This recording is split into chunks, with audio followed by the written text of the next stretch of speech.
నా సాక్ష్యం ఏంటంటే, ఒకప్పుడు హైదరాబాద్కి వచ్చినప్పుడు గడికేశ్వరంలో ఉండేది. నేను మా అల్లుడు పని చెప్తుంటే చేసేవాడిని. ఒకసారి మా తమ్మునికి వెళ్ళిపోతుంటే, దొంగగూడెంలో పోతుంటే, దేవా ఈయన నా మీద కోపం పాటు వెళ్ళిపోవాలనుకుంటా, హైదరాబాద్లో వీళ్ళందరూ బతుకుతున్నారు, నేను బతకలేనా, నా చిత్తి ఏమి దేవా, నేను ఎట్టుపోనయ్యా అని అడిగినప్పుడు దేవుడు నేను ఎంతగానో కాచి కాపాడి ఇప్పుడు దాకా నా అవసరాలన్నీ తీసిన దేవుడు.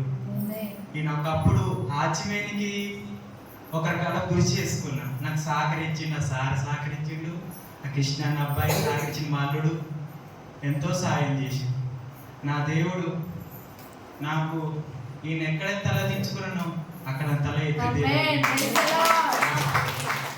ఏంటంటే నాకు పోయిన సంవత్సరం వాగ్దానం ఇచ్చింది. నా వాగ్దానం ఏంటంటే, నువ్వు ఎక్కడ కాలు పెడుతూ నేను అక్కడ స్థలం ఇస్తాను.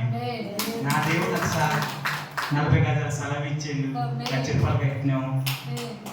దేవుడు ఇంకా ప్రార్థన చేయండి, మీకోసం నేను ప్రార్థన చేస్తున్నా. త్వరగా కొత్తింట్లోకి వెళ్ళాలని ప్రార్థన చేయండి. ఏంటంటే మీరు ఎప్పుడు ప్రార్థన పెట్టుకుంటారు అంటే నేను ఒక్కడ ఆశపడితే నా దేవుడు అది వద్దు, అది బాగలేదు, ఇంకొకటి నేను ఇస్తా, అది తీసుకోవాలి. నా ప్రార్థనలే నాకు ఇది ఘనత మహిమ.